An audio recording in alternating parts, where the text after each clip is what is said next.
everyone. This is Philosophy of the People with Ben Burgis and Stefan Bertram. And this week, we're not talking about an essay, we're talking about something much sillier. We're making a tier list.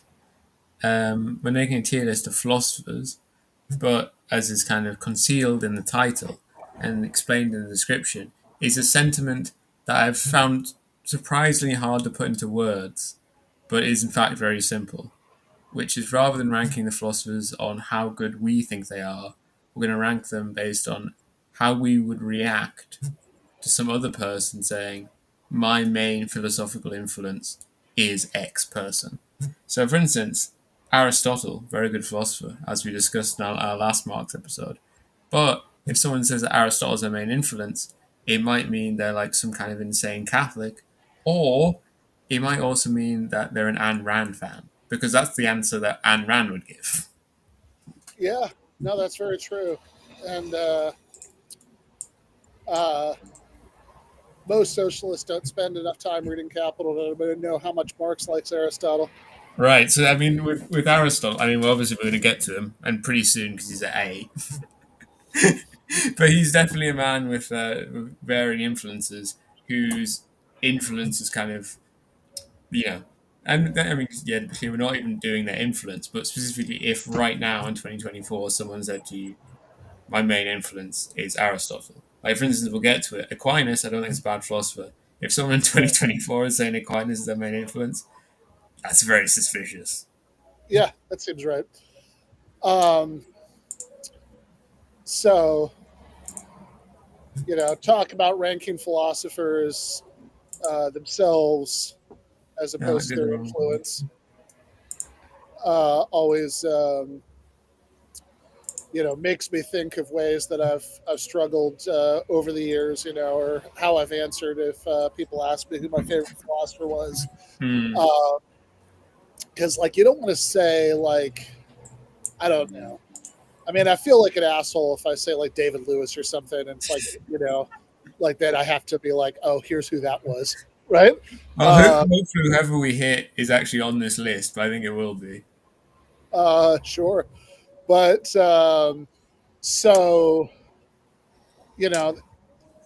I've kind of gone back and forth about how I answer that. And I remember once, when I was living in Korea, there was this Japanese restaurant that I used to go to sometimes in the evenings because I could sit outside there with my dog and read and drink sake. And I remember there was a point where there was this Japanese businessman who was leaving, and he was kind of drunk, and he stopped me and talked to me, and he was asking questions about what I did. I said, oh, I'm a philosophy professor. And, it's like, oh, who's your favorite philosopher? And I think about it. It's like, okay, I don't want to say Marx because that seems like the beginning of a conversation I'm not sure I want to have right now with this guy. Yeah, we should go either way, but So at that point, I don't know, maybe this says more about me in, 2015, right? Because I was like, all right, so if it's not Marx and I'm sticking to big historical figures, I was going to go either Nietzsche or Hume. And figured, I was more likely to be familiar with Nietzsche. So I say Nietzsche. And it was just funny because it's the language was just enough of a barrier. And he was just at that right stage of drunk where he's formulating his thoughts a little bit slowly. And so it all kind of sounds like profound wisdom, right? And I just remember he was like, I think you like Nietzsche. You love sake. Very, very wise. Ben, you have a tolerable level of background noise, but I would note that it is there if you had any thoughts otherwise. Yeah, I mean, I can mute myself when I'm not talking, but I think right now that's pretty much my only option. The internet is still being flaky in my apartment, so I am sitting outside of a cafe in downtown Rosarito. To be clear, it's fine. Yeah, and I even realized I brought the wrong headphones. These don't have. I was going to say, do you have headphones? But yeah, nope. So other than muting myself, if it seems like you're talking for a while, I think we're stuck with this. But on that inspiring note, should we start the list? Let's start the list. With the only woman on it. It's appalling. Okay. Elizabeth Anscombe. Yeah. I mean, I'd be surprised to hear anyone say that, but she was on the list on Phil papers. So okay, so actually, sorry, we should get clearer on that. Where are you getting this list? This is the list. Well, in part, this is the list of the most influential philosophers listed on Phil Papers' philosophy of mostly analytic English-speaking philosophers in 2020, which specifically only listed at time alive philosophers. But this list was supplemented by me scrolling through Ben's Substack and adding everyone's name. Well, I didn't add like Thibaut Rutter, but everyone's name otherwise, or my own, or Ben's. Okay. But every very famous philosopher who, for one reason or another, was not on here. For instance, because G.A. Cohen, I think is very influential among analytic Marxists, but not that much outside of it. And then the others were mostly people who were alive at the time of the survey and have died since, notably Dennett and David Lewis. Okay, so this is not, to be clear, just that Stefan could only think of one woman philosopher. Yeah, no, what I did was I kept going down the list until we hit Anscombe, so that it wasn't just all men. Okay, fair enough. We can also go through the tiers, which I guess I've never. Okay, so this is making me realize I've never written anything about either Philippa Foot or Judith Jarvis Thompson, at least for the Substack. I actually did write a Jackman article about Judith Jarvis Thompson when she died, but good notes for the future. But yeah, let's go through the tiers. So, it's going from based to thinking the person who's influenced by those philosophers likely based, to all signs positive, likely better than not, needs more information, which I think is probably a useful one for quite a few of these, but we should avoid being cowards and putting too many under that label. Sus down to grown worthy, and then down to idiot or pseudo-intellectual, which probably no one will go. The most likely one for there is, again, spoilers, is for me if someone said Socrates, which is on the top list on Phil Papers' survey, and of course there's if you say Socrates rather than Plato. Yeah, the Socratic problem's a thorny one, but I think if you say Socrates, like, you're either being too clever than you ought to be, or you're being a bit thick. Yeah, that seems right. Okay. Elizabeth Anscombe, likely better than not, I guess. Cool. That seems right. And next up is a very suspicious lad in this context, Aquinas. Yeah, I wouldn't say grown worthy, but I would definitely say sus. Sus, yeah. Yeah, I mean, there's lots of worries going on there. Yeah, I mean, again, I actually think, not, it's not like I think that he wasn't a brilliant thinker. I actually do, right? Like, and he wasn't working with a lot at the time. Like, he wasn't really working in much of like a philosophical culture at the time. Like, of course, there's plenty of like theologians around that time, but people doing like systemic philosophy, he was kind of just vibing out it himself, which makes it all the more impressive. Yeah, it's like, look, given the assumptions he had to work with, that's like, it's like, all right, we have these sort of preserved bits of Aristotle, and we have to think that the Bible and church doctrine is all right. Right. And then otherwise, it's all just guesswork, and how can we make all that fit together? Like, I actually think it's kind of an, intellectual accomplishment. But yes, in 2024, if you say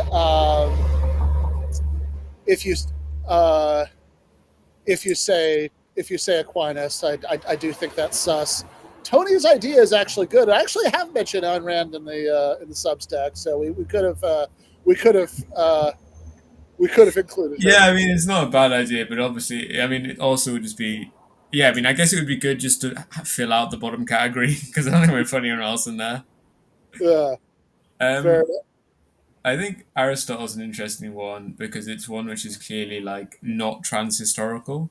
Like you said, Aristotle was your main influence, say in 1870 when Marx might have. Um, then I think that you'd be very cool. You'd be very based. Um, but right now, I mean, less clear, but also more diverse. Yeah, we're definitely more diverse. I mean, I think, yeah, I mean, like, yeah, I mean, certainly if you read Capital, like Aristotle's name might as well be Aristotle, comma, the greatest thinker of antiquity.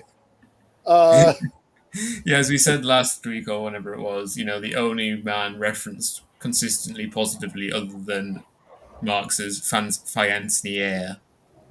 yeah. Yeah, it's pretty much like Engels and like a couple of factory inspectors, and then Aristotle are the only people who get consistently positive Yeah, mentions. factory inspectors probably not high in philosophical influences. Yeah, that's fair.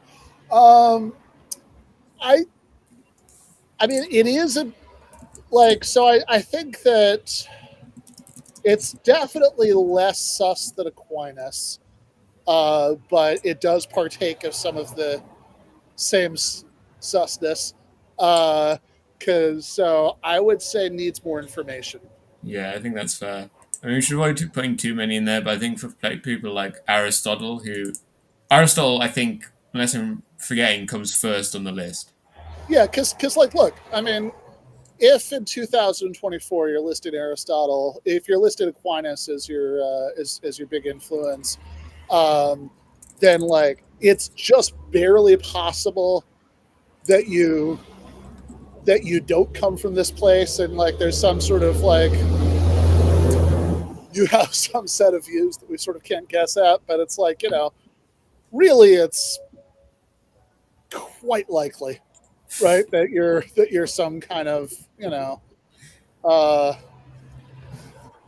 no offense to the couple of people I know who and actually like who fall into this category, but that you're like the kind of weirdo who's like I converted to Catholicism the same year I voted for Trump the first time, but like I'm also like an intellectual, right? Yeah.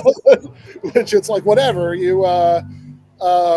It's definitely not as groan worthy as some other shit that people like that could say, right? Which is why I just say sus, but it's like definitely sus.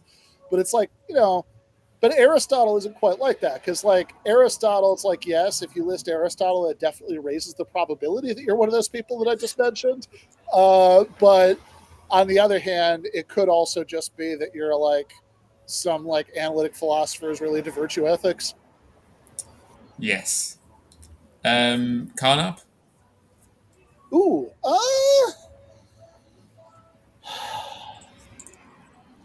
I am on the fence between all signs positive and likely better than not. Okay, that's pretty strong.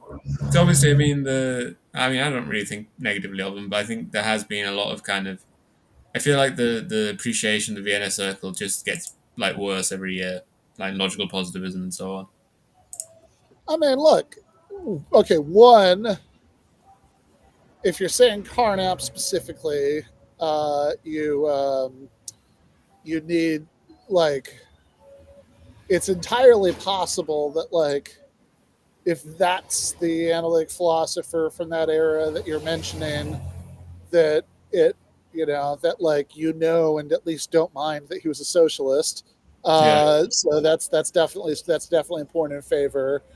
Um, I also feel like if you said like AJ Ayer, don't get me wrong, I don't I don't dislike you if you say that, right? But it's like I feel like that might be a little bit more like what the sussy kind of like casual online, uh, like historical recreationist of logical positivism would say, mm. right? Whereas like with Carnap, I feel like it's probably in a more interesting category. So on the other hand, all signs would be more positive if you said Quine, frankly. So I'm just gonna say I'm gonna say Yeah, I mean, you there's know what, also like there's ranking within the tiers. So I put him higher than Amscon, within likely better than not. yeah, that's fine. Next up is G.A. Cohen. Uh, But yeah, based as fuck.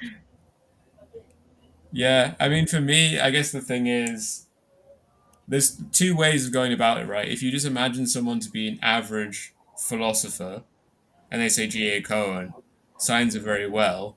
But I feel obviously going the other way, if someone's already said they were Marxist, but then they said the main influence was G.A. Cohen, I'm going to be less happy. Gotcha. Yeah, yeah. No, look, I think it is a little bit. I will actually say, No, you're fine, Ben, but I think there are some people who want to uh, do analytic Marxism with very little Marxism in it. And sure. G.A. Cohen is using an excuse to do that. Granted, although I feel like if you want to do analytic Marxism with very little Marxism, you're probably like I feel like Romer or Elster or somebody is probably more your guy than Cohen for that. But like I was gonna say, granted, um, I I feel like I will say within the spirit of the way that we're doing the tier list Mm. that it is not an uncommon experience for me that I will like meet somebody who does philosophy and they'll say they're really into G.A. Cohen and I'll get excited and then it turns out that the stuff that they like the most is what I think are the stupidest parts of Cohen, right? That like the sort of like very late Cohen stuff where that like gets like that's like goes all moralistic on like on like individual charity and all of that, right? Was, That was they this written in the 90s? later. Okay. So like it's like Cohen's Gifford lectures, which are collected in an anthology called, or I don't know if that's the right word, but whatever. They're collected in a book called "If You're an Egalitarian, How Come You're So Rich?" Which when I wrote about it for Jacobin, I said, my goal is to, my standard line about that title is that my goal is to get to a point where I make enough money that that's a good way to own me. Yeah. We But all wish for that insult. yeah, exactly. But yeah, which is actually like I really really like the first few lectures in there, but then like the last stuff I think kind of goes off in a direction I don't love. That's like the sort of like some of the late normative work I think like ends up in kind of silly places, and so I would say that maybe puts them a little borderline between all signs positive and almost certainly based, but I also feel like I don't want to be, I don't want to be too much of a weenie about this. Let's just take a stand and say almost certainly based. Very good. Someone needs to go at the top. David Lewis, and it might be when we're not doing. You don't have to do it for Plato, but maybe for the ones that aren't incredibly famous, if you could just do like a 1 minute on who is this bloke for our poor and innocent audience. Sure. And of course, our poor and innocent audience, none of them are so benighted and sexist they don't know who Anscombe is. Yeah, Yeah. I'm not all together, mate. Things will come along when they do in my mind. Fair enough. Fair enough. Yeah. David Lewis is probably certainly one of a couple of like the most important writers about metaphysics, specifically in the analytic tradition in the late 20th century. I don't remember exactly when he died, but first bit of the 21st. He's he actually does do a lot of writing where he says like plausible and interesting things, but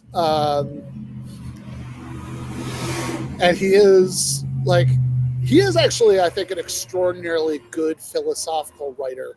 I think that for doing often fairly abstract and sometimes pretty technically analytic philosophy, he's just like a he's a shockingly good writer. He's fun to read. Yeah, David And Lewis is an interesting one in the sense that if someone said to me, "Oh, my biggest influence is David Lewis," you'd be like, "Oh, wow, are you the one guy who believes that possible worlds are actual?" well, that's the thing. I mean, what he's best remembered for is his most fantastically implausible view, uh, since which But and notably, I think his view that no one believes in possible world semantics, also in kind of him outlining this view and then kind of in doing that outlining in the field, was massively influential, even if no one believes it. yeah, right, exactly. It's very it says a lot about Lewis's virtues that even though he convinced like pretty much nobody about the conclusion, the like his outlining of the conceptual territory and the possible positions and the problems with other positions and all that stuff is super duper influential, even if the conclusion like everybody in the world is like no, but still no, right? So the conclusion is that when we talk about possible worlds, like when we say, for example, uh, so like one way of seeing his point is like when I, you know, if you say, I'm holding up three fingers right now, right? What makes that true is that the proposition that I'm holding up three fingers corresponds with the physical reality here. But then you say, okay, hold on though. If I say, if I were holding up two fingers, you would say that. Or for that matter, if I say, if Hitler had won World War II, Germany would be the dominant power in the world. I wouldn't be holding up any fingers. Yeah, exactly. I wouldn't probably be holding up any fingers, but that's yeah, we were in yeah in capital class this morning.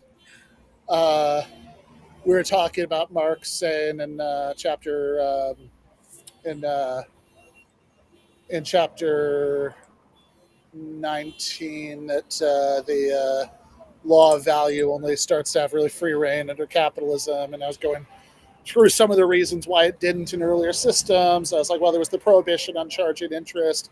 Well, actually, to be clear, on Christians charging interest. I suppose my ancestors were allowed to, which, also was not without its issues, but in any case, the non-Christian ancestors. But in in any case, so say, okay, what makes these statements true? It's like, well, it doesn't seem like they can correspond with any bit of this physical reality. And so one view is say, okay, well, what makes it true is that in the in nearby possible worlds, in other words, the possible worlds that are closest to the actual world, where the antecedent is true, so is the consequent. You say, okay, well, next question, what's a possible world? And Lewis's answer is, oh, possible worlds are things that literally physically exist. They're just not causally connected to this world. And he has all sorts of clever reasons for thinking that this is going to be this going to solve all sorts of conceptual problems to postulate it, and none of the objections work, and blah blah blah. And he famously says, the only objection I don't know how to refute is an incredulous stare, since that was pretty much the universal reaction to it. I got to pull that one out on Reddit Ask Philosophy a couple days ago. It was great. No, that was to do with someone being like, illusionism? How can consciousness be an illusionism? Yeah. Let's see. David Lewis. I'm gonna. You know what? I think that so in this case, unlike some of the others, we can take sort of ideology out of it because Yeah. I think that this conveys zero information about that, and just so look, the information it conveys is just like how much you like rigorously done, well explained philosophy, and that Good shit. Analytic metaphysics, which doesn't feel like you're like swimming through taffy. yeah. So surely at least all signs positive. I was going to say all signs positive, yeah. Um, Next up is someone I had to check what their first name was. Donald Davidson. Donald Davidson. As I don't opposed know. to I don't Derek know Davison. anything about him. I was like, is it David Donaldson? I mean, I wrote this, but Yeah, I don't know a tremendous amount about Davidson. So this philosophy of language stuff, it's a little obscure.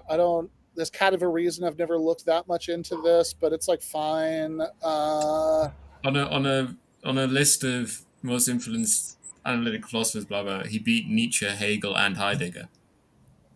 Yeah, that's you know, there is such a thing as ODing on analytic philosophy, and I think if you're beating all three of those, this may have occurred.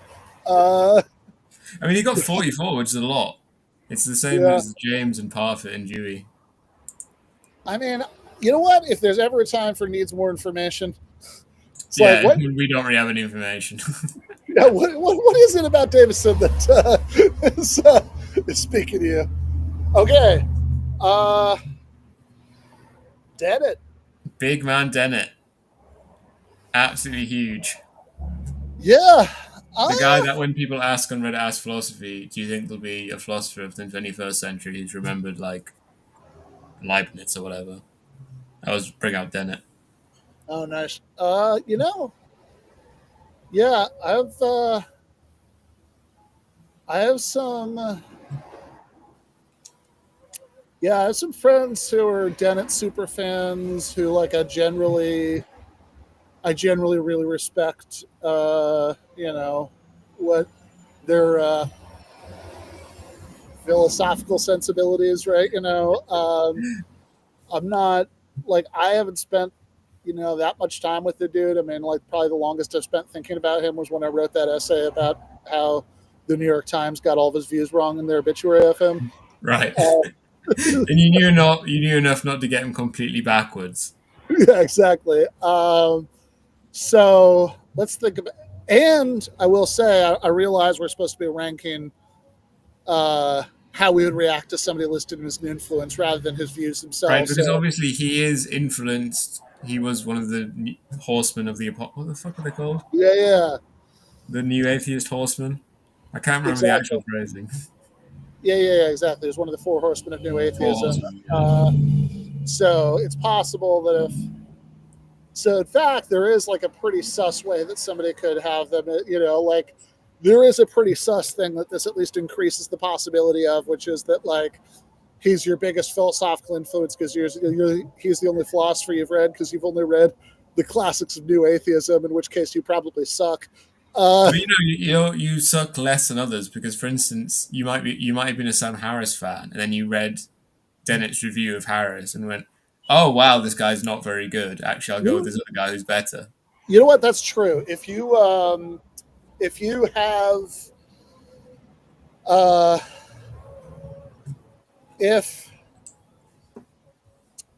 that's true, actually, so that's good. So this is reminding me that like, look, Sam Harris also writes extensively about philosophy. So like, whereas it does increase the probability that you've only read like the new atheist, so like that's the only philosophy you've read. Within that, you are a much more discerning, like you are an infinitely more discerning person if your favorite new atheist. You're in the top 1% of new atheists. Yeah, exactly. I don't know. Is that enough to put him in all signs positive? I'd probably say it's like a strong likely better than not. Yeah, okay, that's fair. Because I think there's a group which is more kind of properly into Dennett, but might be suspicious because they're kind of like, we're the real materialists who don't believe in any of the things which don't exist and all the things which do because we're right and we're science and so on, Yeah, no, there are definitely threads of Dennett, the thing about Brights and all that would lead to some very annoying people being into him. So you're right. I think likely better than not is measured. I will also say, again, I know this is strictly irrelevant because we're not doing the tier ranking of the philosophers themselves, just how we would feel if somebody listed them as an influence. But I should say that a friend of mine once emailed Dennett to ask him if he'd read Cohen or what he thought about analytical Marxism, and sort of said some stuff about how there might be points of contact with functionalism and whatever, and some of the sort of moves that Cohen was making to make sense of historical materialism. And Dennett wrote back and was like, I haven't spent much time thinking about that lately, but I remember reading that book in the 70s or whatever, and I liked it, and I think there might be something there. So, definitely slightly increases my assessment of Dennett himself. Next up is Descartes, which I have no idea where to place. Yeah, Descartes is funny because it's like, I don't, like, okay. Like, I know the kind of guy who's most likely to list both Aquinas and Aristotle as I think the word Descartes, I feel like almost anyone that would say Descartes would just say Kant instead. Yeah, it's really hard for, like, I literally don't know what type of guy would this thing is he's got 48 people on the Phil Paper survey, so he's up there. He's by Socrates and Marx. Yeah, right. I mean, so it's like that also seems like, but it seems like what's the wording in the Phil Papers question? And to be clear, you can only pick one. Non-living philosopher identified with. They're being identitarians. Okay.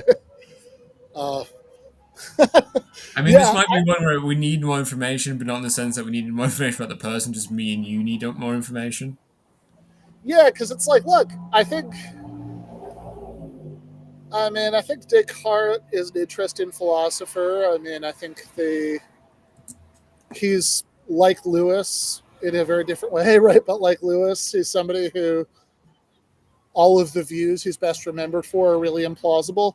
But it was like completely revolutionary at the time, but it's probably the philosopher who's most clearly kind of superseded. Yeah, exactly, right. So I'm very, very not a fan of like the like Churchland's view about their own positive view about consciousness. I think that's kind of insane. But the stuff Paul Churchland has written about like dualism, where he's just like very earnestly going through all the issues. It's like, oh yeah, no, you got him, right? Like that's clear. Those are clearly good criticisms.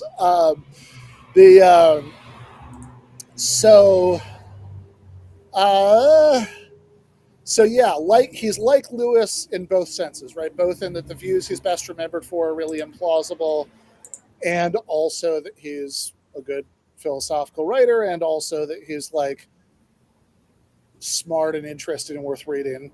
But like maybe this is the single one so far, other than Davidson for different reasons, right? Because I just know less about Davidson's views. But maybe this is the one so far that it's like I'd be most confused about who would list him as an influence and why. So I guess that's needs more information. Yeah, definitely. I was just reading about John Dewey, and I had absolutely no idea that he was the leader of what's it called? The American Committee for the Defense of Leon Trotsky. Yeah, that I actually did know. I don't know how easy it is to get this. I remember like checking out of a university library ages ago, but yeah, the Trots, there's like a book of like, that's just collected like Trotsky's like testimony to the Dewey Commission. So it's like, yeah, that's it's a very Trotsky thing to do, to not just be like, well, this is obviously bullshit that they're making up, right? Like nobody's going to believe this who's not like... Right, and he got Dewey to lead it, who's notably not a Marxist-Leninist or a Trotsky guy or anything like that. Yeah. So it's like, rather than that, be like, no, I'm going to get the most prominent, like... Yeah, he's like doing the opposite of a show trial to degenerate his show trial. Yeah. It's like, I'm going to get the most prominent, like... credible, like most prominent intellectual who doesn't have a dog in this fight to like, head up like a committee to like look at the evidence and the presentation of the Moscow show trials and evaluate whether I am in fact a German spy. Yeah. So yeah, I guess that kind of makes me like him. I know I'm going to be disappointing a certain percentage of chat here, but I do not, in fact, think that the defendants in the Moscow show trials were guilty. Probably a couple of them were.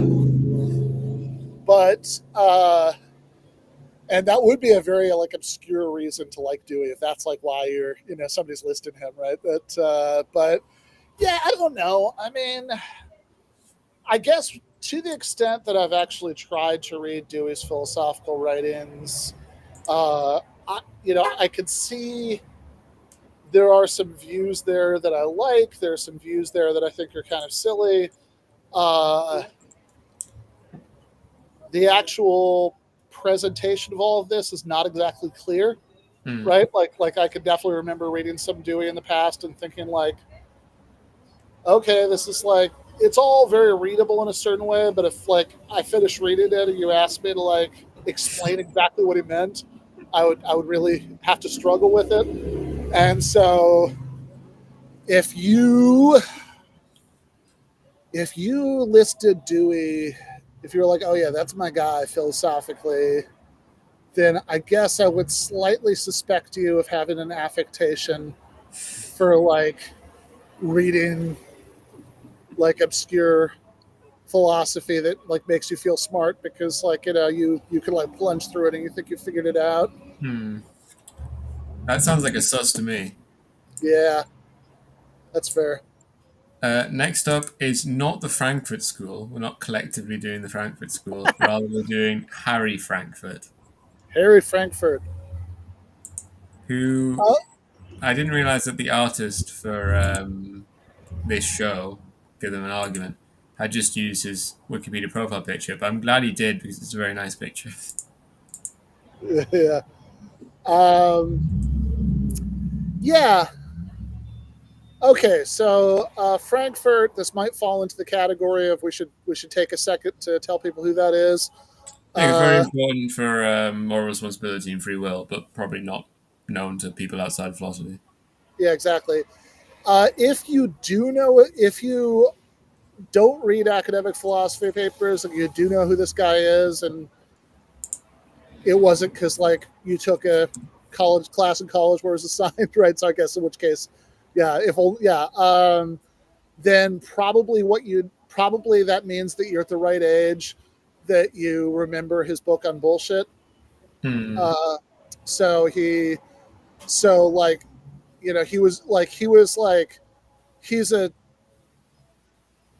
right. He's dead, right? He wrote like in academic philosophy, like he was like already a superstar for like his work on free will and moral responsibility.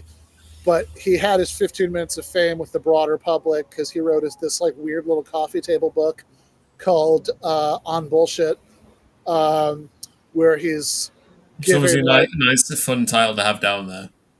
Yeah, he's giving like a philosoph, like the sort of gimmick of On Bullshit is like, oh, I'm a philosopher and I'm giving you like a rigorous analysis of what bullshit is, and like the distinction between bullshitting and lying and all this stuff, which essentially, I mean, as I understand it, the core claim can be stated like very simply, which is that when you're lying, it's like part of your intention to deceive people. When you're bullshitting, you just don't care whether what you're saying is true or not. Vibes. Yeah. So he was, like Jon Stewart interviewed him on the Daily Show about that book. But anyway, so I think that's sort of cute, but maybe not super duper interesting. But the moral responsibility stuff I actually think is very good. I find very convincing. Let's see. And I don't know. I mean, I think I guess the last thing we should say, just to call balls and strikes here, is that I would say that all the reasons to say all signs positive for David Lewis would apply here, except for David Lewis, we said that this conveys absolutely no ideological information. and that's mostly true of Frankfurt, because I think actually probably even out of people who know who that is, probably very few of them like know what his political views are. But he did have one essay that was also published as like one of those like very short kind of pilot books, like called like On Inequality or something, which is which I definitely don't love. It's like a it's kind of a it's kind of a it's sort of very like it's all at a pitched at an abstract enough level that like you know you sort of have to read the political context into it. But That's cool. but it's but it seems like the effect is to say the effect is it's sort of very much a product, I think, of the third way sort of neoliberal moment, that it's like because it's like he's essentially arguing for sufficientarianism. It doesn't really inequality doesn't really matter, that we should only care about where the floor is set. So if that's, I think it's very unlikely that that's what you like if you like Frankfurt. But if that is Right. what you like, then you suck. So that definitely at least takes him down from all signs positive. I don't know if it takes him all the way down to needs more information, though. I think we could still probably say likely better than not. Yeah, I think a week likely better or not, because we don't want to put him in needs for information, because we actually do seem to have quite a lot of information going on here. Yeah, that's right. Next up is Frege. Everyone gets to listen to all my pronunciations of all the most famous philosophers in the world. Yeah, right. Well, I guess we could make the same comment here that if you, it's extremely unlikely that Frege's politics would play any role. In fact, much less likely with Frankfurt for a variety of reasons, including the fact that like the only reason we even know what Frege's politics are, as far as I know, is that he will occasionally mention in a letter or something.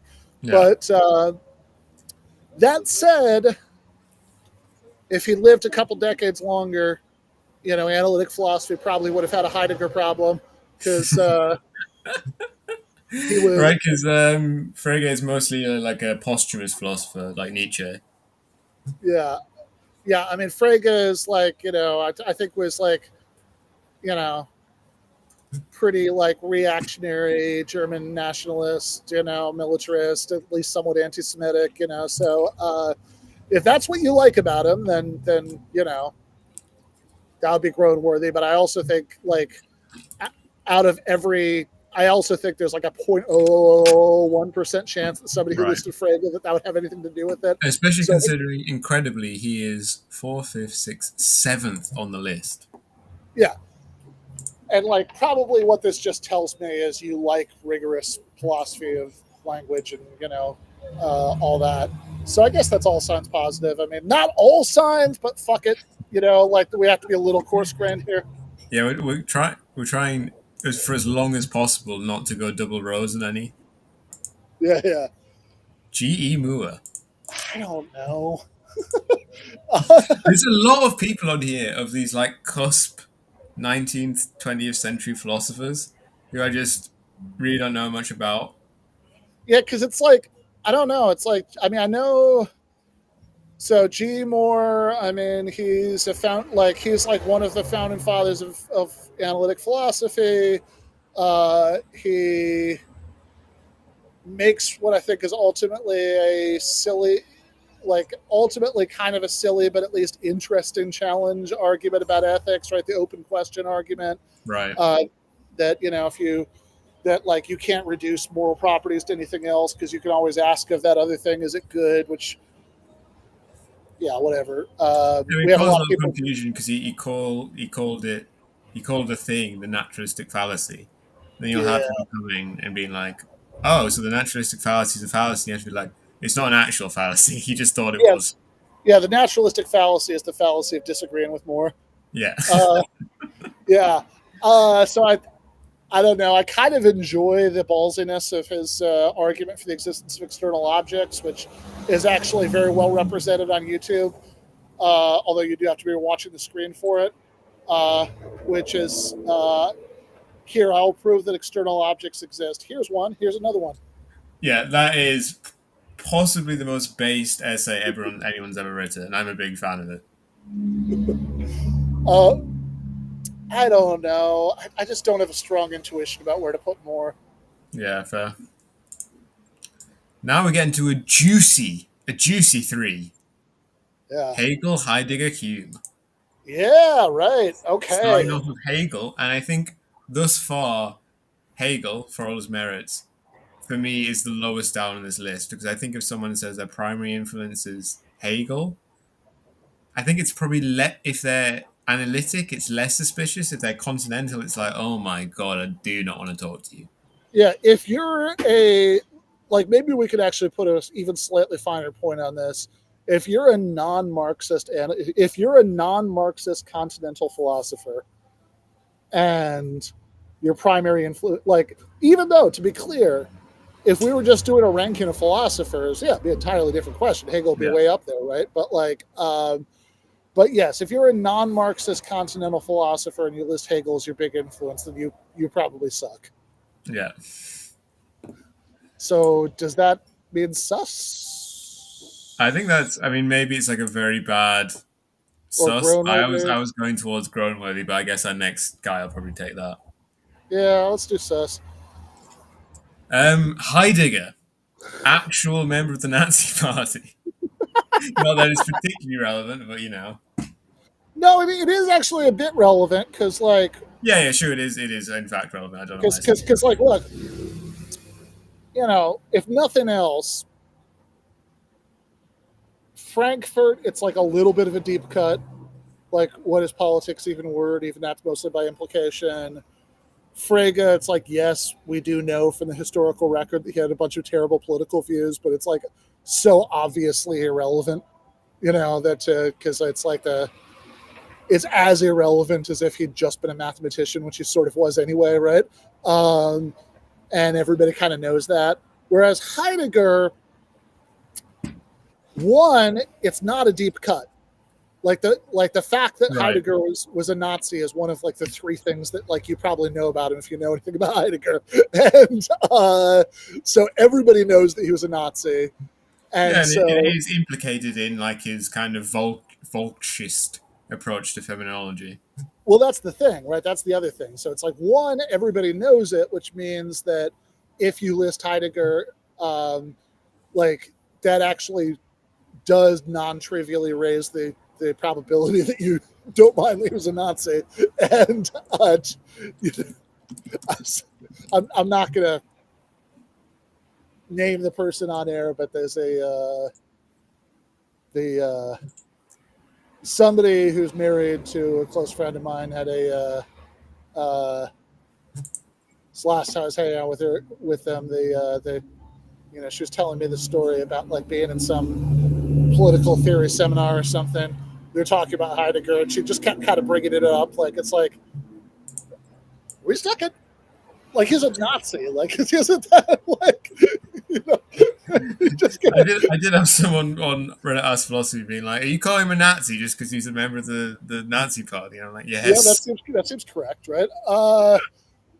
Look, I am actually famously reluctant to label people as Nazis, but I think actually holding a membership card in the German National Socialist Workers' Party is in fact enough to get me to call you a Nazi. That meets my test. And not late on. I think he got it in 1933.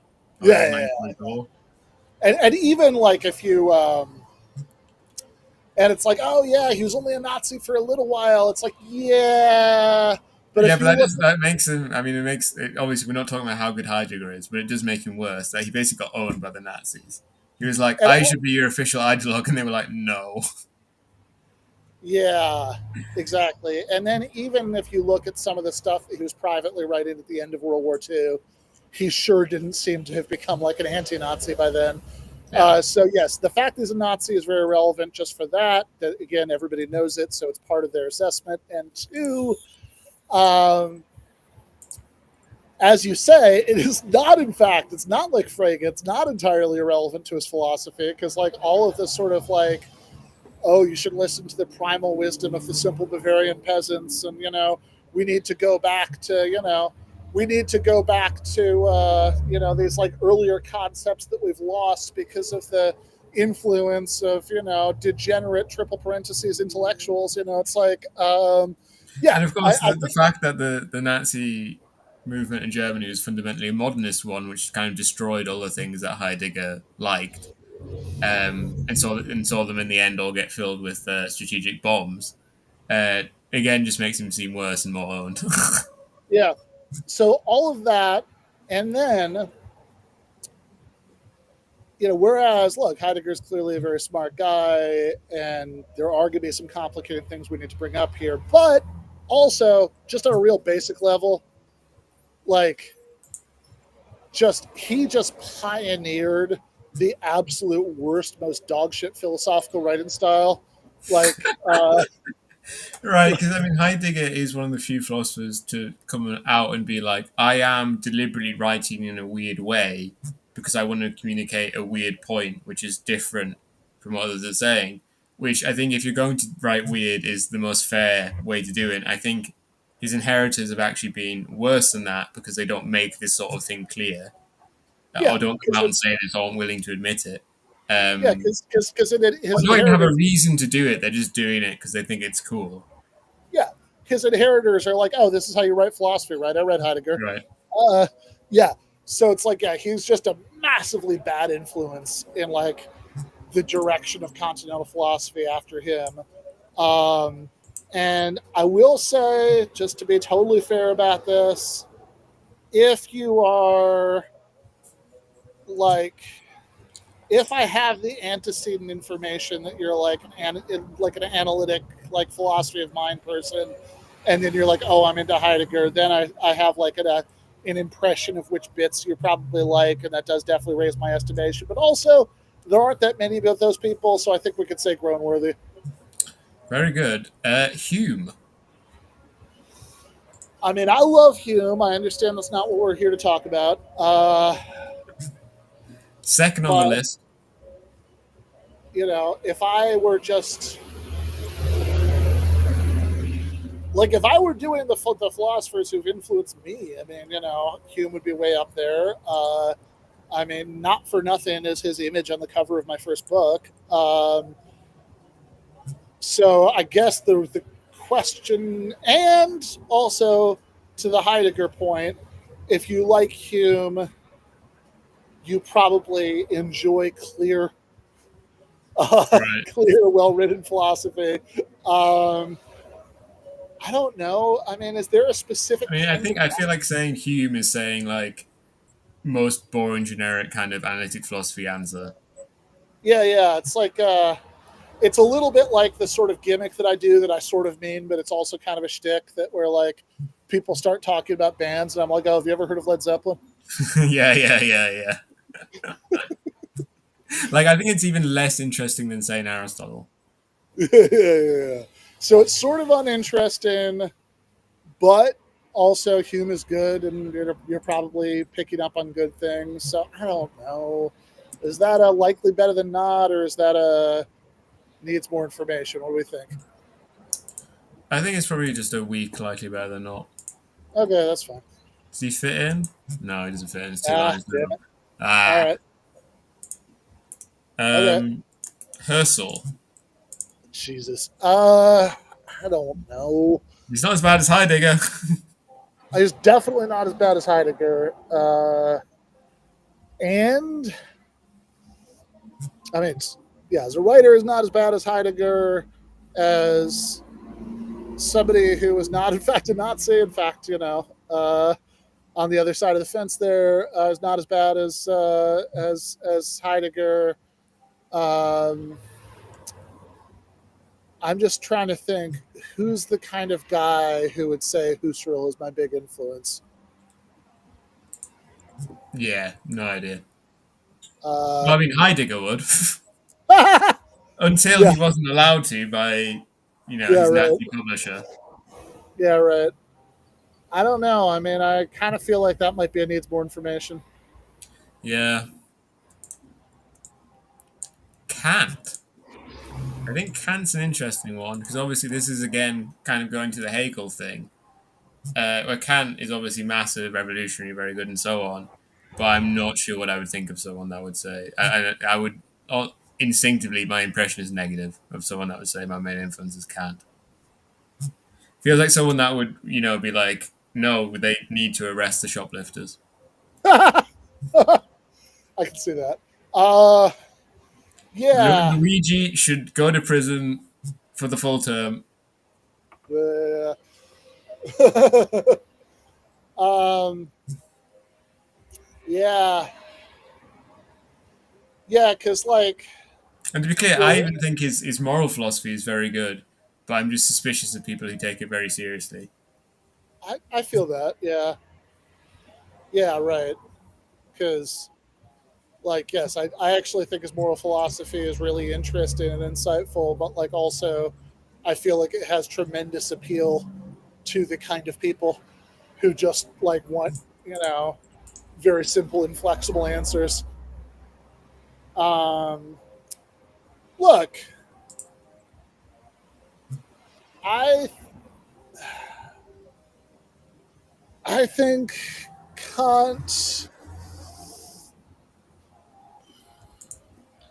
I mean, it's also tricky because Kant, like, Kant contains so much that you've got a bit of the same problem we were just saying with Hume and like Yeah. and maybe even more so, right? That's just sort of a very low Right, you information. can completely ignore the moral philosophy and still have 20,000 pages. Yeah, exactly. So it's like, it's like, I don't know. I mean, it's like they have it's, yeah, that is really a, have you ever heard of Led Zeppelin? Like, influence. I mean, Yeah, again, he's third on the list. because it's like, And yeah, also would probably be someone that on the imaginary continental Phil paper survey would yeah, also probably come about sure. third. Yeah, I mean, right. People will sometimes use post-Kantian and continental philosophy as a synonym for what we normally just call continental philosophy.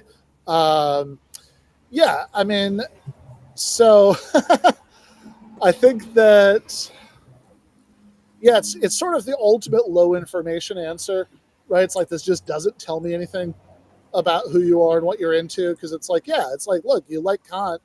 It's like, yes, much like, it's like when I say that, it's like, yes, I'm half fucking with people, but also I genuinely do like Led Zeppelin more than I like most bands that most people are talking about when they're having this conversation. So is because it's like, yeah, because like it's like Kant. It's like, I don't know. Do you like the moral philosophy? Do you just think he has like really good refutations of all the traditional arguments for the existence of God? Do you think he has interesting things to say about perception and epistemology? Is it the sort of like the fact that he's a foundational figure in the history of political liberalism? What speaks? I could go any of these ways, so I guess I'm talking myself into need more information. Yeah, we have to be boring. We have to say needs more information. Leibniz. I don't know. It's good that we don't. People might in the chat in the audience might be like, well, "What are these idiots doing?" On loads of these questions, they don't have much to say. But if we had much to say on all of them, we wouldn't be finishing, and we're going to finish. So Fair. I mean, I guess it's at least an interesting answer. Um, Although I do feel like, to be fair, I don't know.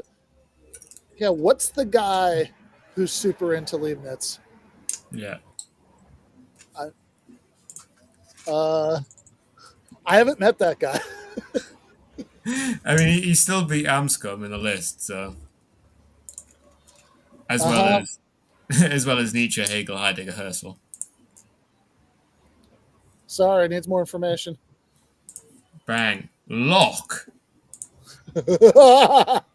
uh, yeah, right. So I think this kind of pains me to say, because I think if we were doing a tier list of philosophers, I'd actually be pretty generous to Locke. Yeah. But just thinking about the categories of people most likely to say Locke, I'm going to say sus. Yeah, I'm gonna say sus. Like, it's not just it's very like if you had to give the most unfair portrayal of Locke, it would be very like, fuck you, got mine libertarianism. Like, Yeah. you don't have natural like rights to the land, but I do, and I'm keeping them.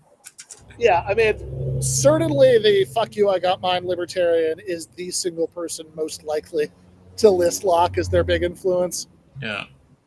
I put him on the top of sus because, we don't dishonor him too badly, but that's fair. Karl Marx. I was thinking of various ways where to not just put this in completely based.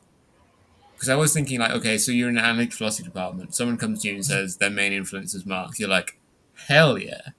Yeah. But in other circumstances, but then I was thinking, no, if you're in a continental philosophy department and someone says Marx, and instead of saying Heidegger or Nietzsche or whatever, you're like, hell yeah.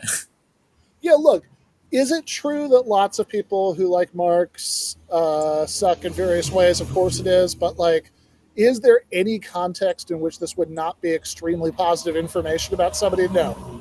No.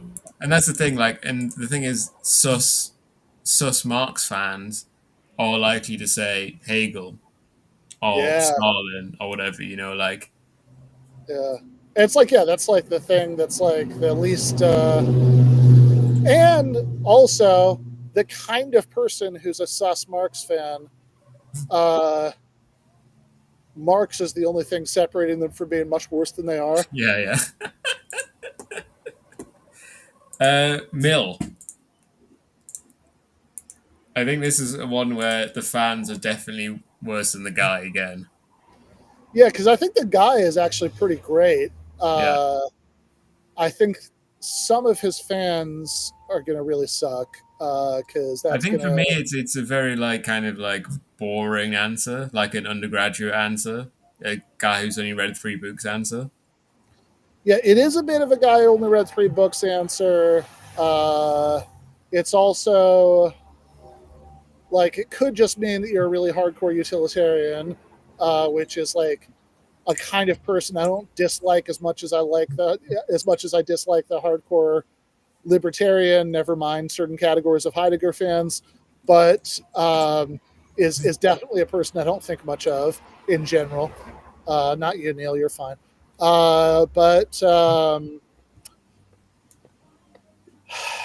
And my chat broke, by the way. If anyone thinks I'm ignoring chat, it's just broke and it's not updating. Is yours working? I think so.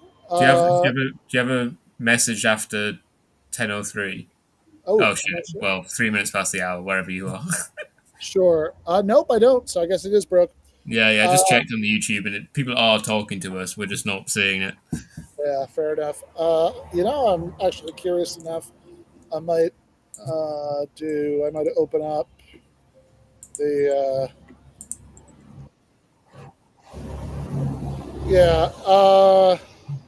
So I'm just curious. Look. So I think there's a very good chance you're a hardcore utilitarian, which is like not my favorite thing if you're a professional philosopher. It is completely insufferable if you're just a person on the internet. Also, I think that even though Mill's politics are better than people who only know a little bit about him think they are, I can also imagine that some people might have political reasons that be slightly annoying. But again, there are a lot of really good reasons to like Mill, so I guess I'm undecided between very slightly sus and needs more information. Well, I guess we can put him in a very weak, needs more information. Nietzsche. And I think this for me is there's been some big gaps, but this is the biggest gap of all. Nietzsche, I think he's great. I think you do too. He's perhaps worse than Heidegger in terms of his fans. Yeah, because like, I mean, look, if I were just picking, like, if you did like what's that old show that where you have to like pick the records that you want to take with you to the desert island, right? That like if I were going to do the philosophy books version of that, right? There are like 5 philosophers who's like whose works you can take with you to the desert island. Nietzsche would totally be on the Oh, list. 100%, because there's like poems in there and shit. Like, Yeah, it's like it's so like he's such an absurdly good writer, and it's also interesting and thought provoking. and we're not even reading in German. Yeah. But I think that there are multiple large categories of people who suck very much, who are probably going to list Nietzsche. So people who agree with some of his worst conclusions, people who Yeah, it's like Nazis, teenagers. Yeah, exactly. Nazis, teenagers. People who I feel like people who like a certain category. Like I feel like you're probably, if you're like on the like slightly intellectual end of like the manosphere or whatever, right? You're probably going to say Nietzsche. Yeah. So it's like there's all kinds of tremendous negative information that's conveyed here. Although it could just be, it's like, again, you like good, interesting, thought-provoking philosophical writing. I mean, I certainly can't justify any higher than Grownworthy. For me, it's the question is it worse than Heidegger or is it better? And I think it's probably better because it seems like a softer wrongness, Like if you're saying Heidegger, you're already too deep. While if you're saying Nietzsche, you could become a normal guy again. Yeah, that seems right. Parfit. Parfit's also a little bit tricky because, by the way, fun Parfit fact. I never met the man, right? He passed on like, I don't know, several years ago, but I never met him. But I was often in his very close vicinity because, he, I think, divided his time between New Jersey and the UK. And when he was at Rutgers, he was like renting a room in a house where a good friend of mine in New Jersey rented one of the other rooms. And so so again, I never met the man, but I very often sat in the kitchen drinking whiskey, like, not that many yards away from where he was sleeping. Yeah, look, I love Parfit. Like, I think some of Parfit's essays are like certainly on a writing level, right, and on, but also on like a rigor level, like, and on like a and not just rigor, but it's like Parfit has this wonderful combination of not only being a pleasure to read, but also being like very analytically rigorous, but also like not being navel gazing the way the worst analytic philosophy is, right? That like with Parfit, you actually often you get this combination of rigor about often fairly esoteric questions with also this like sense of perspective that's like, okay, pull back. Why do we even care about this? Is the what are we even doing here? So like I love some of Parfit's philosophical writing so much, but this is actually a bit like an analytic philosophy version of the Nietzsche, not as much as the Nietzsche one, but like a lot of people who like Parfit are awful, right? Because like people who are like, there's a kind of person like effective altruism people, right? Like Parfit is like way up on their reading list, right? Yeah, you also the guy with the like big book problem. Parfit's very impressive because people will ask like, are there any more systemic philosophers in this day and age? And you say basically no, because there's just kind of too much to do. But if anyone was trying to do it lately, it was, and at least succeeding to some degree, it was Parfit. But that led to him publishing 2 books in his life. He published one book in 1984 and then published the second one in 2011, and then he died. Yeah, so there's the right one of the second one was like multi-volume, but yeah, Yeah. yeah. Uh, yeah, definitely had the big book problem, and apparently, and it's like, yeah, he's definitely the person who, like, for writing very few books, there is the least credible charge that could be like, there's the least credibility possible to any charge that it was because he was slacking, because not only were these Right. monster books, Yeah, but, and to like, be clear, the big problem, the big book problem for me is when someone says they're influenced by a philosopher who only wrote like 2 big books, that massively increases the chances that they haven't actually read them. Or yeah, read, like, that's like, totally fair. That's totally fair. And, like, yeah.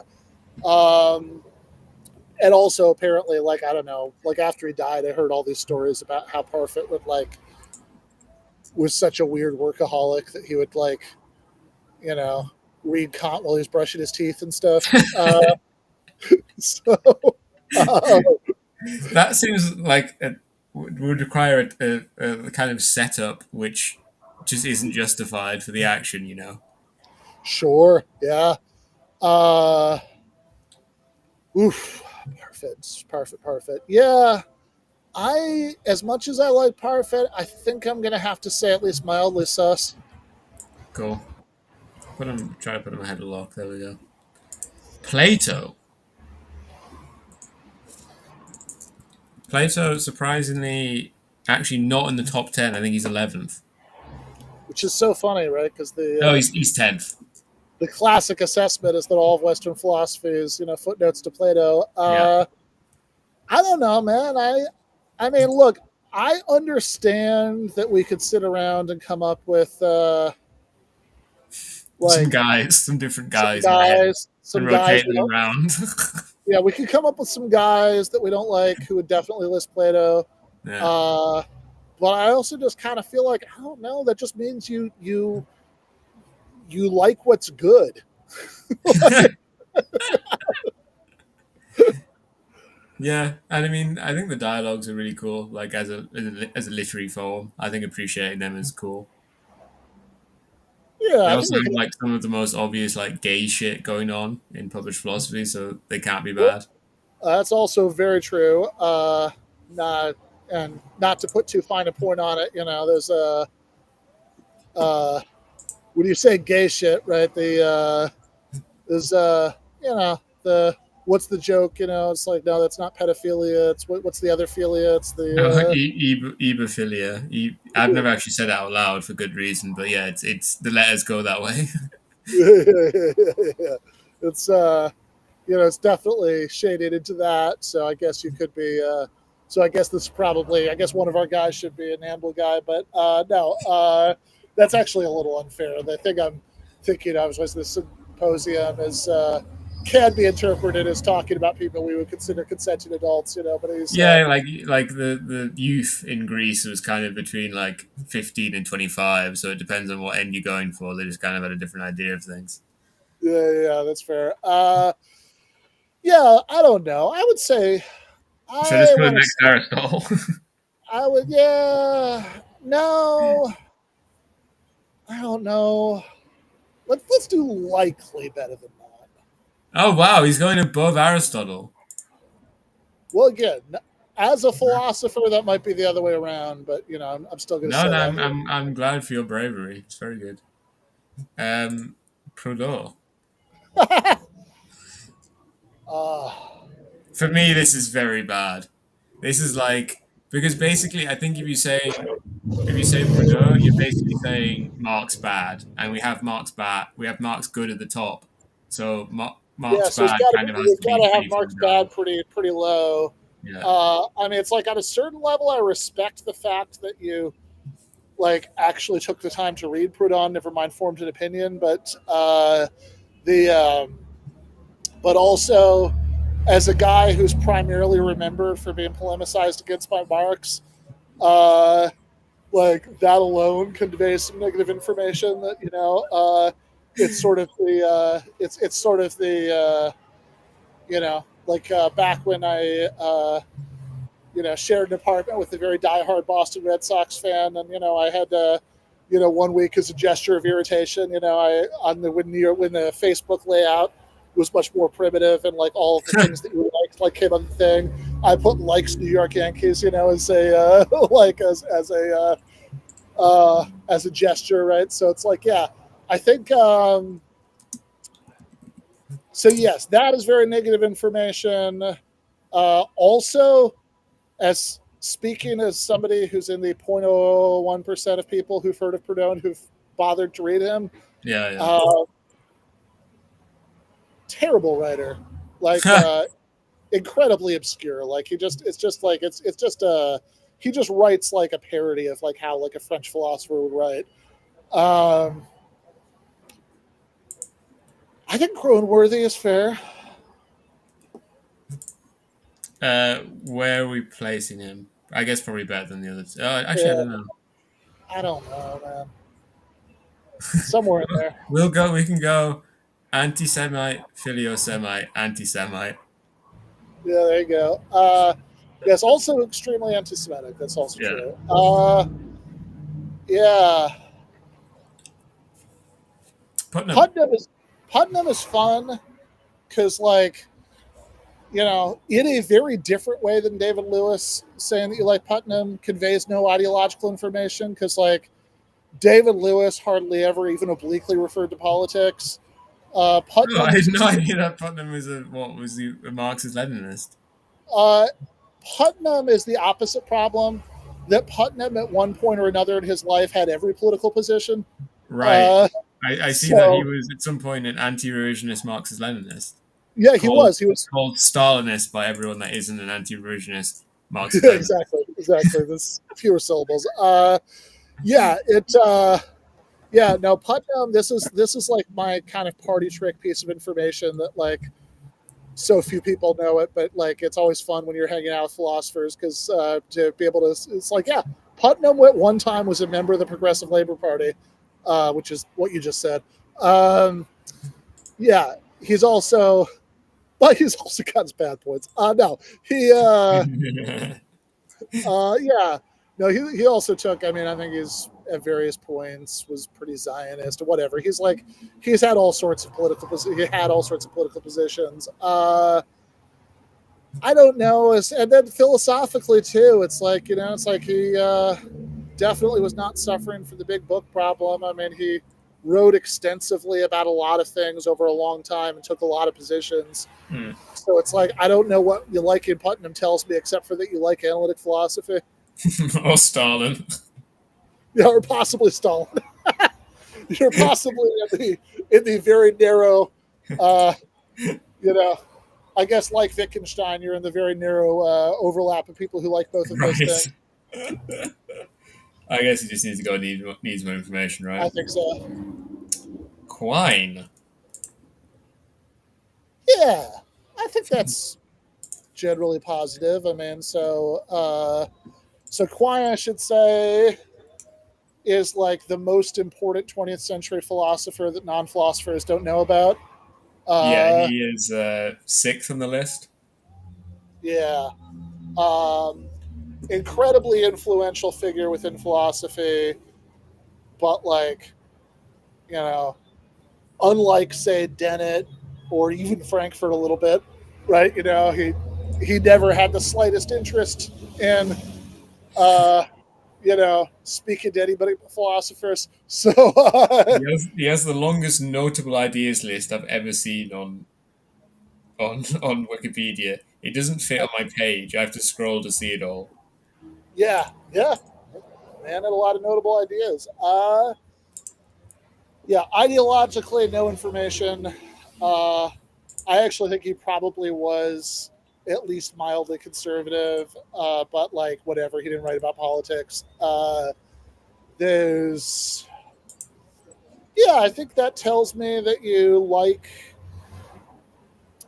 not only that you like analytic philosophy, you have some kind of affinity for naturalism. You want to, you don't want to do everything a priori. You want to incorporate, the best science. You probably, granted, as far as writing style goes, Quine is a little all over the place. Like, when he's good, Oh, he's wow, very he coined the term abstract object. I thought someone had messed up in Wikipedia by listing abstract object as one of his notable ideas, but no, he coined the term.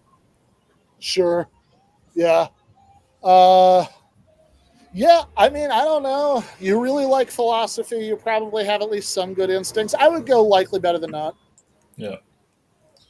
Just put some in the middle. Sure. Rawls.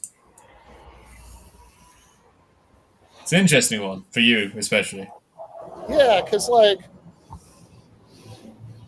I quite like Rawls. I'm not.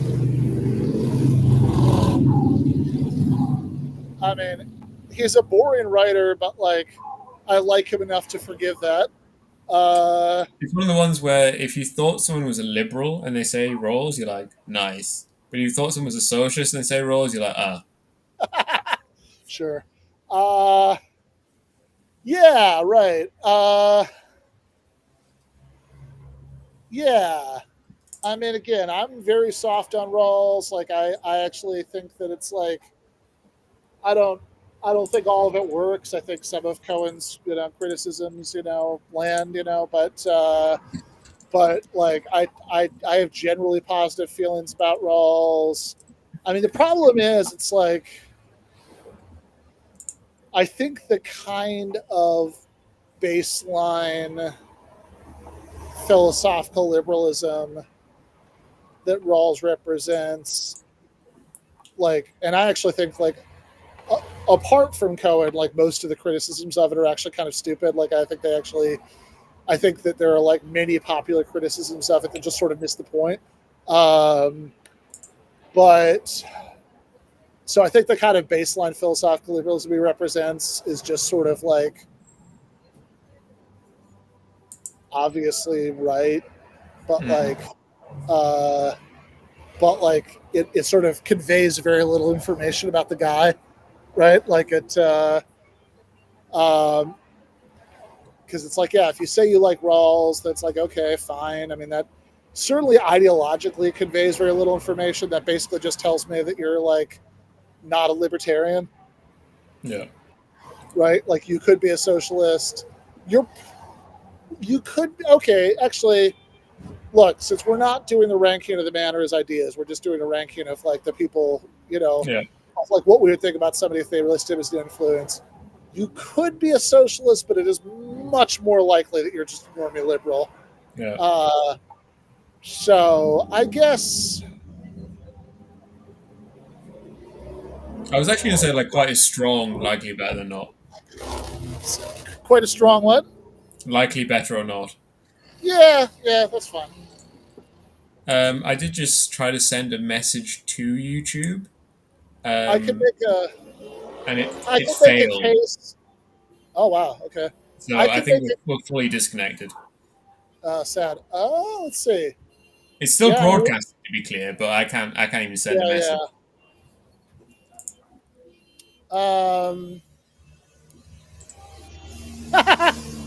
So we can't see it here, but Tom from Yacubia says, Ben, I'm Thomas Aquinas from Yacubia, right? Seriously, it's my middle name. Yeah. Sorry, Tom's parents a little sus. Yeah. Let's see. Rorty?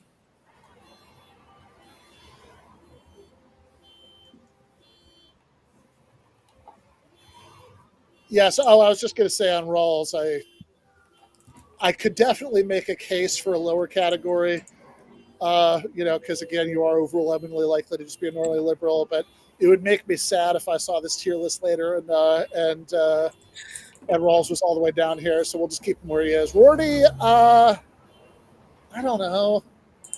Rorty. Good writer, okay politics, believes some spectacularly stupid bullshit. Like truth is what you can get away with kind of stuff. Yeah, like kind of getting towards like the stereotype of Pomo as opposed to like anything that anyone actually advocated, but he kind of gets there a little bit. Yeah, exactly. He actually seems like at a certain point he actually talks himself into like being a living embodiment of like a sort of uncharitable view of what postmodernism is. That somebody like me might say at like an unkind moment. Um, so, I mean, look, I there would be are very, very sus of someone who said Rorty. It would be less sus from a philosophy department. If they're coming from like a non-philosophy department, like a social science, I'd be like, this man doesn't believe in anything. yeah, that seems right. Like it's like, look, it would be the person who the sort of person who probably lists Rorty. I would be less upset to hear Rorty than any of the other names they probably list because like at least that's the That one was we could funny, but I couldn't laugh because I was drinking. sort of have a conversation about. But Yeah, yeah, I think that's a solid sus. yeah. Russell.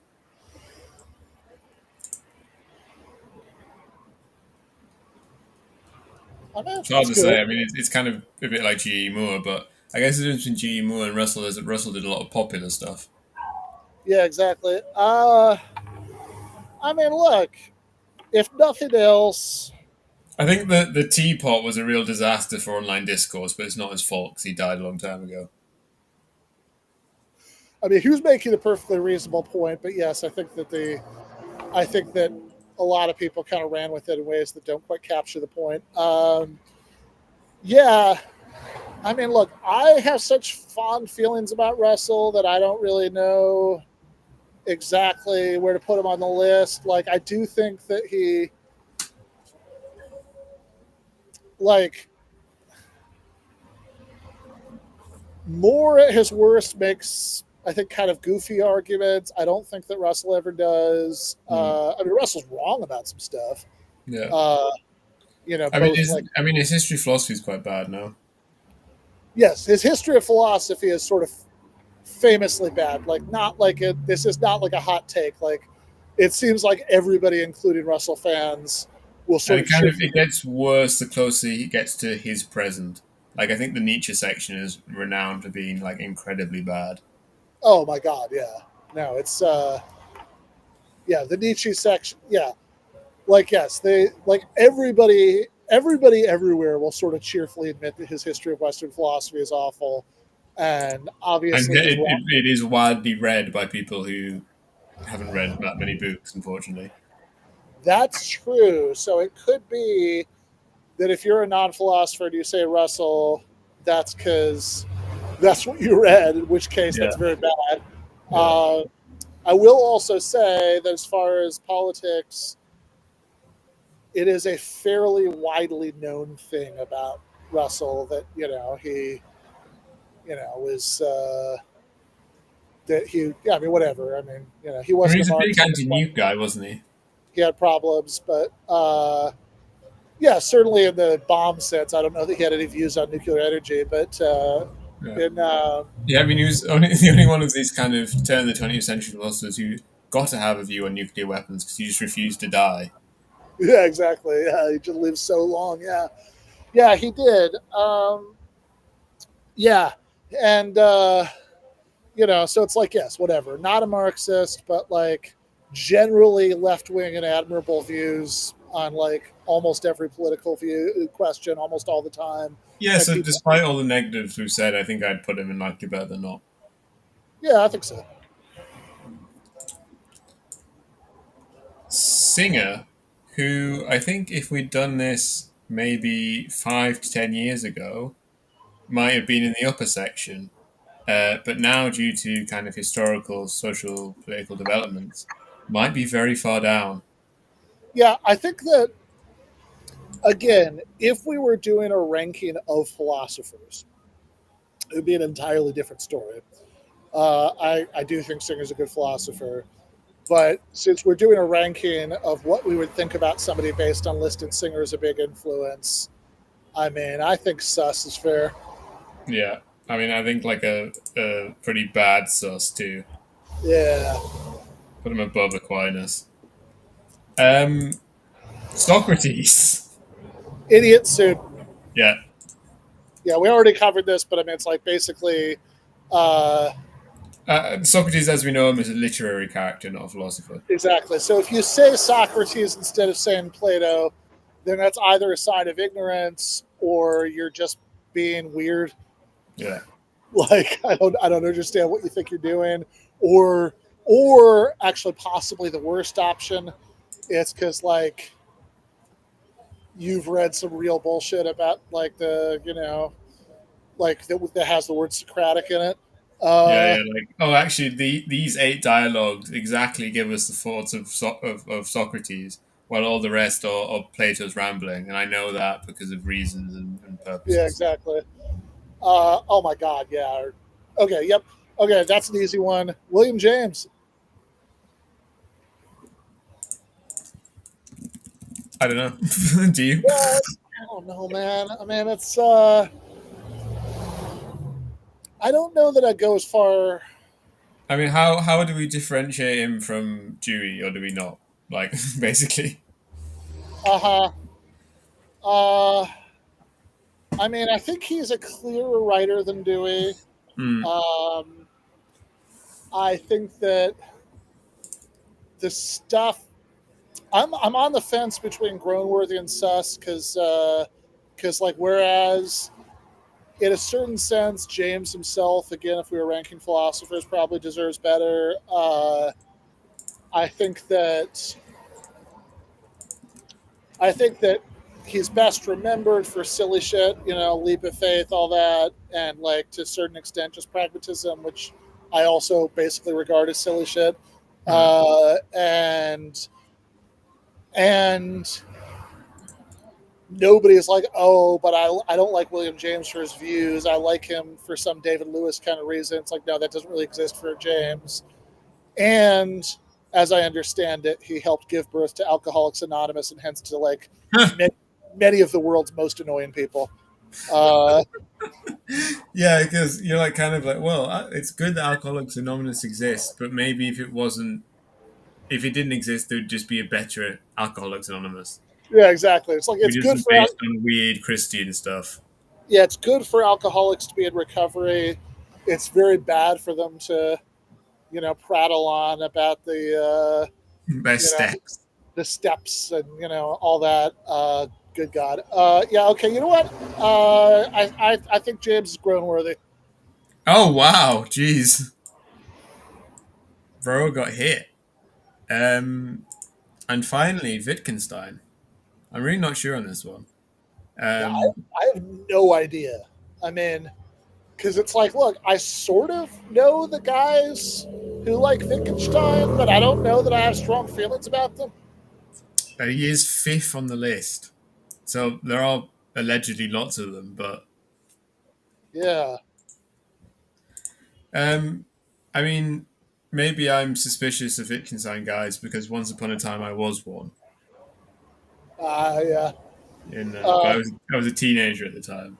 well, I also think that there are different kinds of Wittgenstein guys depending on what you're into, right? Like, Yeah, I think if you read the Tractatus and you go through a week where you're convinced that this is like the answer to life, the universe, and everything, that he just figured it all out, then like I think that's a version of like, oh, we were all 19 once. That's like yeah, I feel fairly fondly about, right? That's yeah. like out of all of the versions, like because I feel like a lot of people that would I think thinking philosophical investigations destroyed philosophy is actually much worse than thinking track has solved it. yeah, totally. Even If though you're philosophical investigations is a much better book, which is much more true or whatever, you know. Yeah, exactly. Like I think that if we're just going to rank philosophical quality, I think that's exactly right. Philosophical investigations would go way higher than the Tractatus. But if we're going to, if we're ranking again what we think of Their biggest fans, then. their biggest fans, then I would rank fans of later Wittgenstein way lower Yeah. than fans of the Tractatus. It's like, yeah, like, oh no, actually, it turns out that this is all just, yeah, no, fuck you. Let's see. I'm not. That said, none of this take. I don't know. I mean, does all this even quite Sync to sus. I mean, I think we should be brave to put him in like the top of sus. okay, let's do it. Nice, and we finished. Before we end, I will switch to the other tab, which shows what everyone else voted for. Sadly, this was kind of limited at some point by the fact that I stopped being able to post in chat, and so I could stop sharing the link. We still had quite a few votes. Obviously, someone put Socrates at the top because I said it should be at the bottom. Sure. Then we got Marx and surprisingly Plato. Oh, because only one person voted on him. And then at the bottom, we have Rorty, fair enough, Proudhon, and Quine. I don't really know. Interesting. Harsh. Then there's Yeah. Aquinas, Descartes, Hegel, and at back at the top is a lot of guys. Yeah, I mean, I should say I'm also kind of a recovering Quinian, like or a Not alcoholic.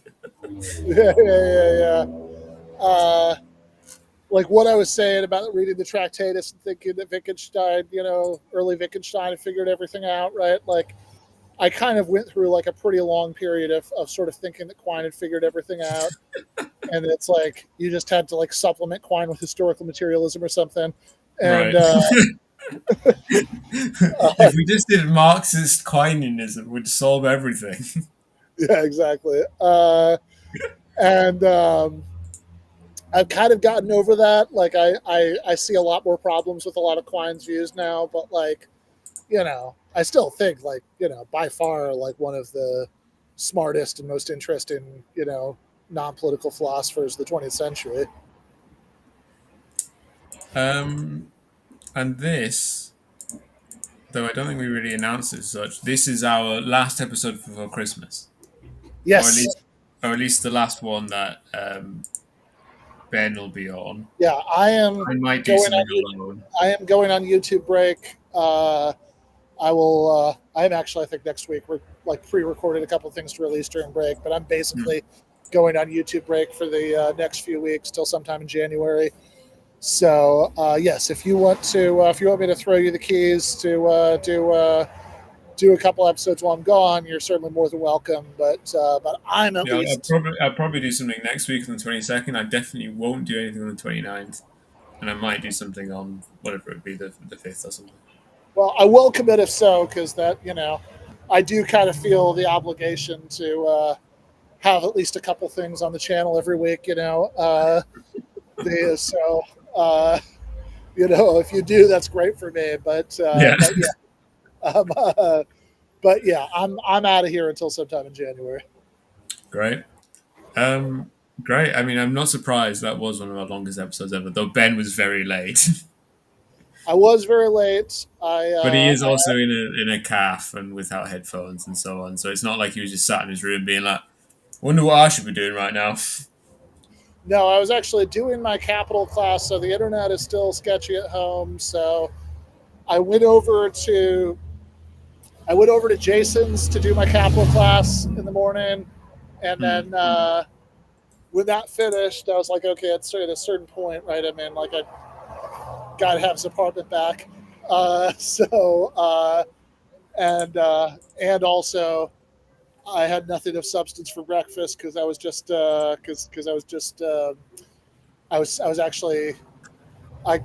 went over last night. I was like working on the capital lecture all day, and then I stopped to go in and meet Jason and some other people in Tijuana,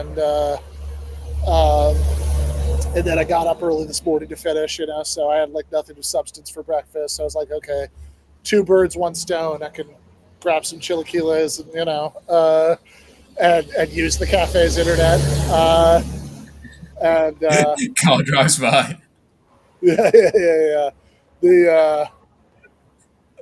My time management wasn't perfect, but I was at least trying.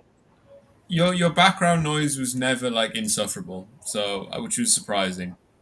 Yeah, considering you're just in a random bit of Mexico. Yeah, fun fact: in 2000, No, I guess this is 2000. So I guess a little bit less than 2 years ago. The Monday before our New York City live show that we did with This Is Revolution, Left Reckoning. I had Sam Cedar on the show, so 5 times as many people were watching as normally would, and the internet wasn't working at all at home. And in fact, I also didn't have a plug, so I ended up having to interview him on my phone from this cafe where I'm sitting right now. Quality. Just 8 chat messages just came in, so I've got an interesting bug report to tell Jason after this. Yeah, fair enough. I see a lot of high-level philosophical stuff in here. 1 plus 2, 1 plus 1 equals 2. Odds Yeah. on. So true. Bye, everyone. Bye.